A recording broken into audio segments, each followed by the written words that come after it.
Welcome back to It's in You TV.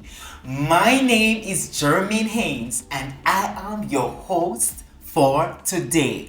Let me say a big thank you to all our subscribers and our supporters out there. You know yourself. Thank you so much for your overwhelming support. And notice that without your continued support, it is going to be very impossible to continue on this great journey. Today's episode is all about supporting and embracing, appreciating each other's differences, knowing that we are living in a global and a diverse world. How else could I put it? Today I am so excited to watch this great episode with you guys, and I hope you will enjoy. So guess what? Without any further ado, I will not waste any more of our time. Let us tune in. For those of you who are not tuning, tell your friends, tell your neighbors that It's in You TV is on. And guess what? Grab your favorite cup of coffee, your favorite snack, your favorite ice cream, and let us sit back, relax, and enjoy this episode together.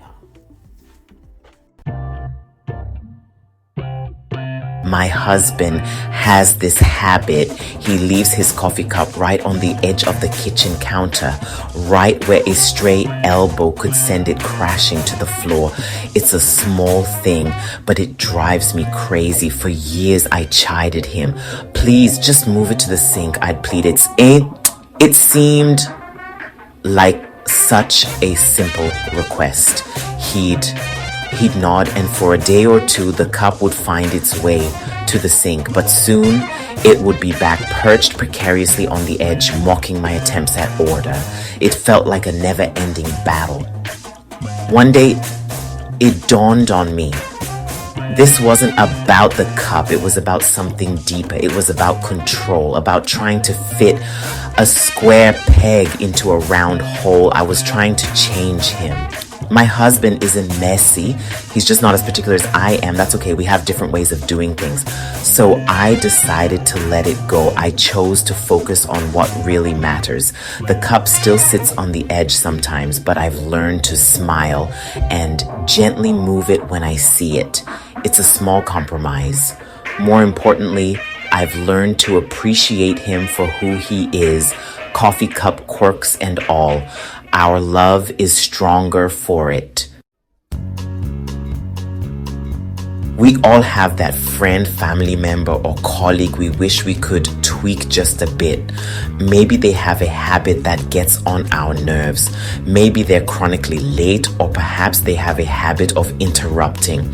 These small quirks can be frustrating. As tempting as it is to try to mold them into our version of perfect, it rarely works. People are complex and unique. Think about it. How often has someone successfully changed you? Real change is a personal journey. Real change comes from within, from a place of self-awareness and motivation. It's a process that takes time and effort. When we try to force it, we often create resentment and resistance. This can damage relationships. Instead of focusing on their flaws, try focusing on their strengths. Celebrate what makes them special. What do you admire about them? What makes them unique? These qualities are often overlooked. You might be surprised at what you discover when you shift your perspective. Embrace the beauty of individuality.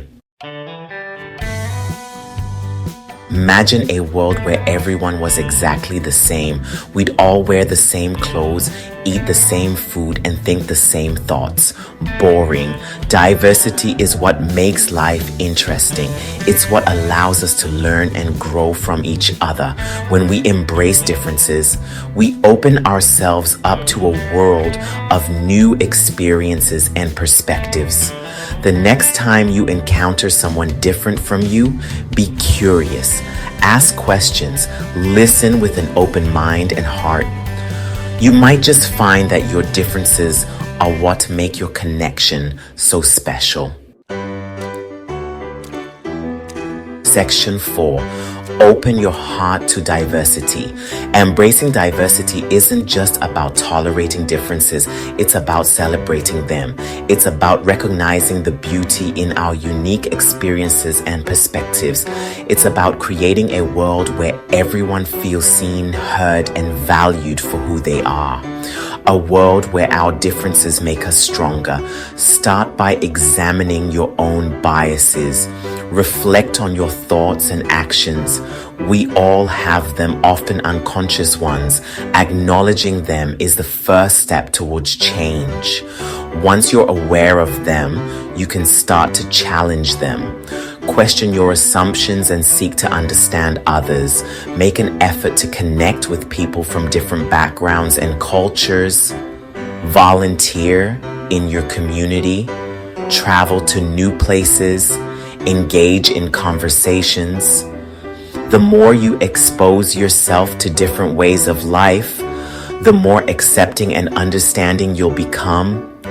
Embrace the journey of learning and growing together. Section 5, let your flag fly. In the end, it all comes down to this. Let people be themselves. Let them wave their freak flags high and proud. Celebrate their quirks and embrace their individuality. The world is a much more interesting and vibrant place when we allow each other to shine in our own unique ways. Remember, you are perfect just the way you are, and so is everyone else. So go ahead, let your flag fly. I do hope you enjoyed this episode of embracing and appreciating each other's differences, knowing that we are living in a global and a diverse world. Have for yourself a wonderful day.